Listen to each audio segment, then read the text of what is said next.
Welcome back, Wanderers of the Night. You've returned to the place where shadows whisper and reality bends. Welcome to Nightmares Served Raw, where the stories we tell don't just linger in the dark, they become part of it. Tonight, we delve into the unsettling world of obsession and fear with a story that crawled out of Reddit in 2019, written by MinisterofOwls. This one's called I Found a Letter from My Stalker. It's a tale that twists paranoia into reality and will leave you questioning just how close danger really is. I've never read this before. I'll be discovering every chilling detail right alongside you. Together, we'll unfold the letter, line by line, as the boundaries between safety and terror blur. So lock your doors, close the blinds, and make sure you're truly alone. Let's begin. But remember, some stories don't end with a simple goodbye. I found this note nailed onto a tree on the front lawn. I really don't know how to describe it. I'll just let you guys read it yourself. Start of note. I saw you today. It was your birthday. You didn't see me. You hardly ever do these days. Your skin looks so nice and healthy. And your eyes, they were the most beautiful I'd ever seen them. You've grown so much. I remember how different you used to look when you were younger. I remember the days I first met you. It was 4 years ago. I was sitting at my desk, head down, listening to the teacher rattling off names for attendance. The teacher called out a name I didn't recognise, and a stranger's voice answered from behind me. Was there a new student? The teacher didn't pause for a second, just continued calling out name after name. I turned my head to where the voice had come from. I saw you, a pale thing so thin, your eyes so red, a seat that should have been empty. I saw the fireflies flying around you, flickering, dozens of them, never straying far from you. I saw them going through you, and coming out through your skin. Like you were a mist of them. Can you believe I thought you were a ghost? No one else seemed to acknowledge the new stranger sitting at the back of the class. Class after class, hour after hour passed as I waited for something to happen, for someone to notice you, for you to leave, for you to let out a ghoulish scream and claw at me like in the horror story I was certain I was in. But nothing happened. Teachers came and went, my classrooms laughed and slept, and you just sat there. The bell rang for recess. The other kids ran to their mundanities for the day, leaving me and you together in the empty classroom. You stood up and pulled a chair from the desk next to you, making it face your desk. You turned your head to me and spoke. Well, you're slow today. Come on, ask me your questions. I don't know why I didn't run away screaming at that moment. Probably would have turned out better for me in the long run. But let's not speculate. I guess at this point in my life, I was pretty bloody lonely. I figured there was only a 50-50 chance you'd eat me, and the other 50 that someone wanted to talk with me. Kid priorities don't make sense to me either these days. So I went along with the flow. I walked over to your desk, sat down on the chair you pulled for me, and asked my question. What were you? You told me you didn't know. You said that once you were a child, just like me, with parents and friends. You used to go to the same school as me. Then, one day, one ordinary day, when you were 10, you just woke up and you were like this, covered in fireflies, and no one could remember you the moment they concentrated on anything else. No one, not even your parents. You told me of how I'd notice you every day, how I'd think of you until recess every day, how I'd come to you every day, how we would talk every day, how we would meet for the first time every day, for the last 3 years. About how I'd forget the instant I walked out of the room, how everyone would forget you, how the fireflies would make them, how for the last 3 years you'd been alone. Your story was very hard to believe, so I didn't. I asked what reality prank show I was on. You looked, well, unimpressed, and asked me to continue telling my story. I was caught off guard by the non sequitur. You said last time I was here, I was telling you a story. A horror story about a haunted house. As you detailed the story, goosebumps prickled my skin. It was a story I'd been making up in my head. A story I hadn't told anyone yet.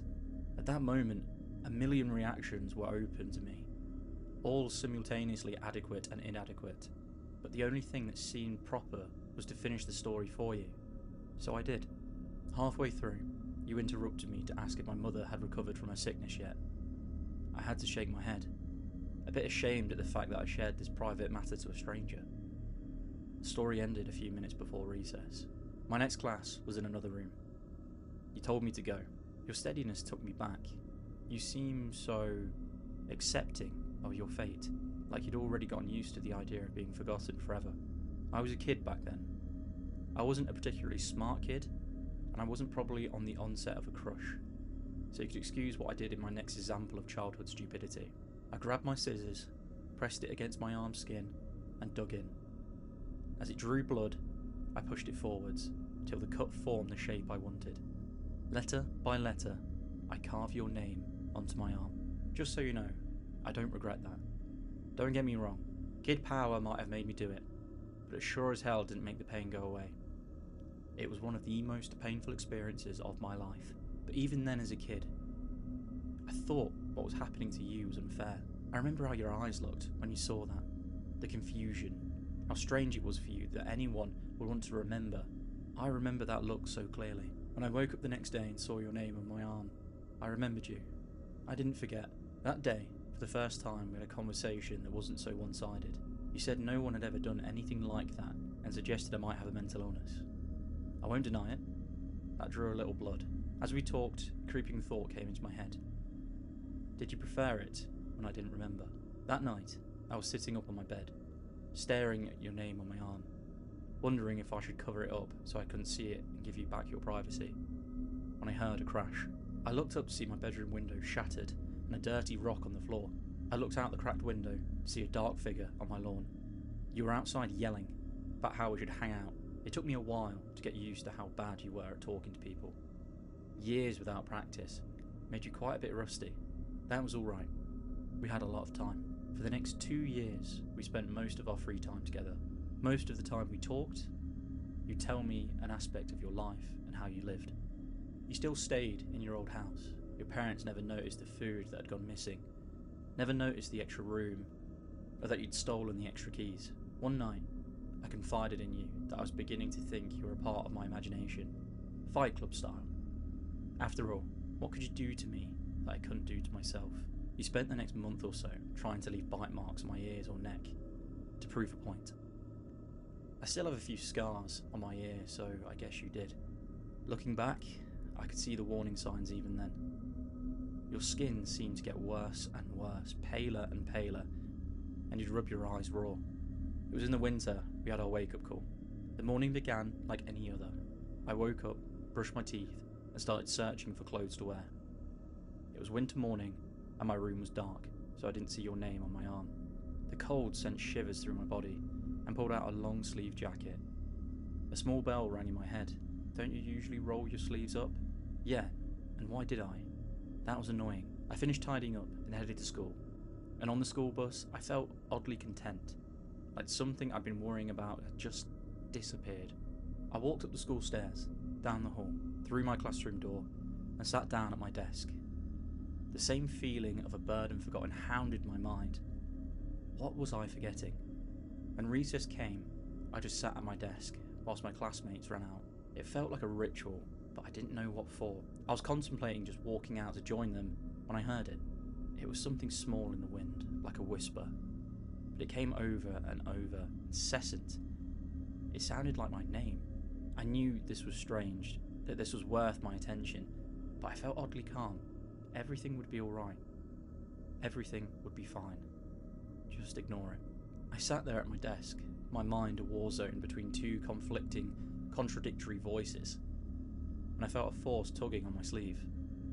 The moment I noticed this, my jacket sleeve tore open. I saw your name on my arm, and your hand that had ripped my jacket open. You'd been yelling at me for over 20 minutes. I think that was the moment we realised how on edge our friendship really was. One accident away from complete erasure.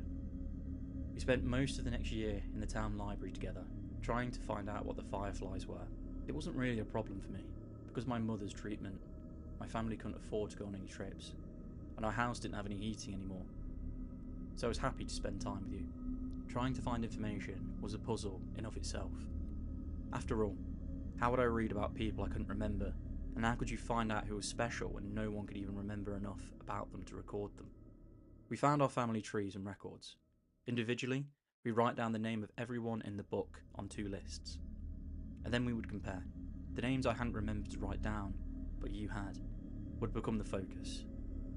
They were the names who were under the curse of the Fireflies. We compiled a list of suspicious books we thought could help us because they were written by or were about the people we were searching for. I read the books, with the list of names side by side, reading it again for every page of the book. You scoured the internet on the library computers, on the lookout for articles about the people. Our search would lead us to the first glimpse we got of what was really happening to you. It was late at night when you found the picture. I was a bit drowsy at that time, but almost about to nod off when I heard a sharp intake of breath. I turned to see you standing up, pointing at the screen. I didn't see anything. Well, anything noteworthy. On the screen was a picture of a clearing somewhere in the woods. You held up your piece of paper where you'd marked out 2 names. Susie Appleby Regan, 13. Terry Appleby Regan, 12. Siblings. For a moment, I saw the paper and the screen side by side, and then I saw them. 2 figures emerging from the woods, towards the camera. They were almost humanoid, with the exception of their limbs, which stretched to nightmarish proportions. Their blank, white skin was that of pure albino, and looked more like tree bark than anything you'd expect to find on a mammal. A cloud of fireflies surrounded the duo. The shorter one looked emaciated. I could see their rib cages, around which their eyes, God, their eyes. So small, so red.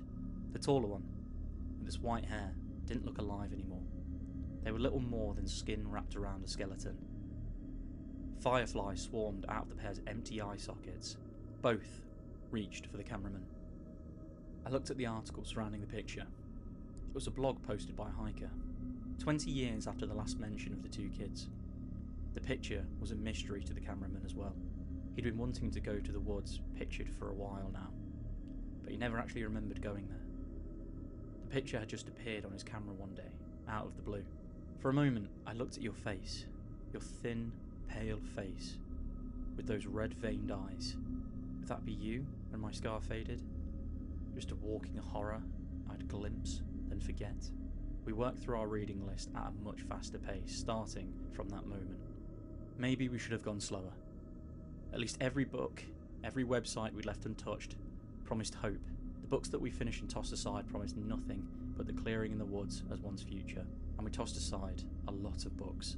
I believe I tore through 3/4 of my reading list before I stumbled across the journal. Oh God, that horrible, horrible journal. The journal used to belong to a mental patient named Joey, who claimed to be a serial killer.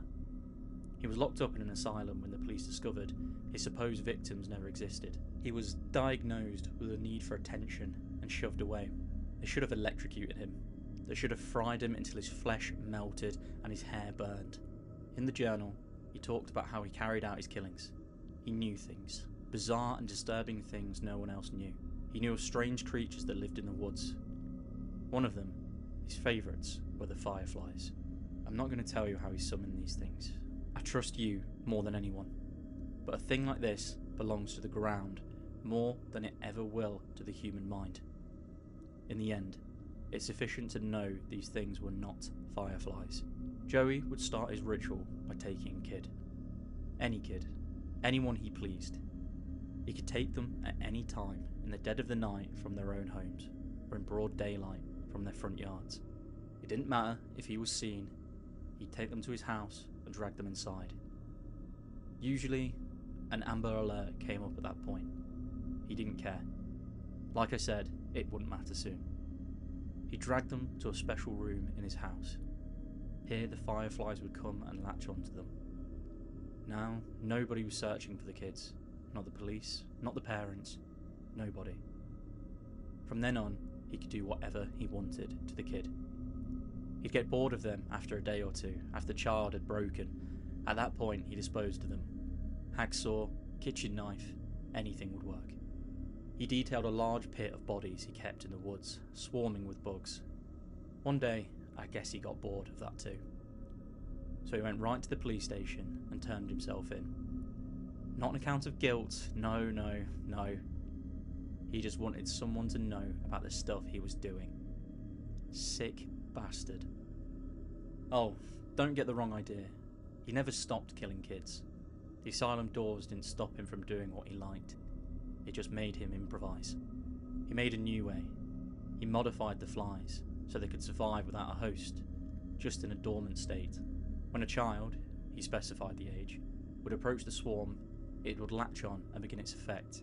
Over the years, the child would warp horribly into the things we saw in the woods. I wish I could hate him in peace. I wish I could say the world owed him nothing. But that wouldn't be true. He detailed a way out. On the final page, there was an exact explanation on how to get rid of the fireflies. You must have seen something in my face because, at that moment, you asked if I had found anything.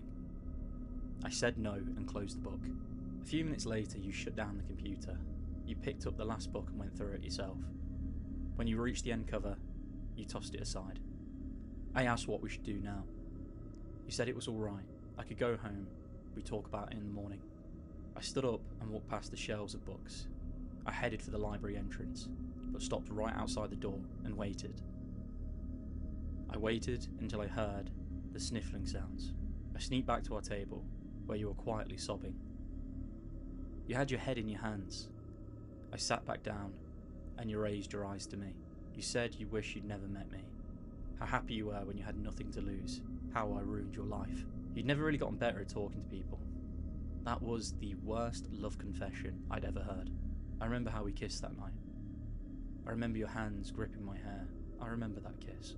I wish it could have been just a kiss. I'm sorry I ruined that moment. When my arms were around you, I was close enough to steal a firefly without you noticing. I remember holding the firefly in my hand. I remember how it struggled until it didn't, until it was a part of me. The firefly shifted. They came over to me and left you. I remember the familiar look in your eyes, the confusion. I never wanted to see that confusion in your eyes again. You deserve to be loved, and you deserve to know that. I wasn't really living anyway. You reached for me, I pulled away. As the last lights of recognition faded from your eyes, then you were just staring at a stranger, walking away into a crowd of strangers. That was a year ago. You've gotten so much better since then. You have so many friends now, so many people at your birthday party. You also look so much healthier. I haven't been as fortunate. My skin's gotten a lot paler and my eyes hurt all the time now. I couldn't go to school like you did all those years. I haven't wasted my time though. I found Joey's pit. The bodies. There were so many bodies. There's a grave for those children now. Without me, my mum could afford her surgery. She looks so happy. Just yesterday, I saw her playing with my baby brother. I saw you crying yesterday. You were with your friends, laughing. For a brief moment, your eyes met mine, and then they were so wet. I think I'm going away. For good. I think. You're not going to be happy if I stick around. I'm so happy I met you, even if you don't remember me. End of note. Sometimes I go through depressive episodes. I feel so lonely even with my friends. I don't know what's going through my head during these times, and sometimes I'd end up in a bathtub, a knife in my hand, and my wrists bleeding. Until now, I thought I was cutting my wrists. I wasn't. The cuts, they're letters. I've been carving a name onto my arm. That was I Found a Letter from My Stalker, written by MinisterofOwls.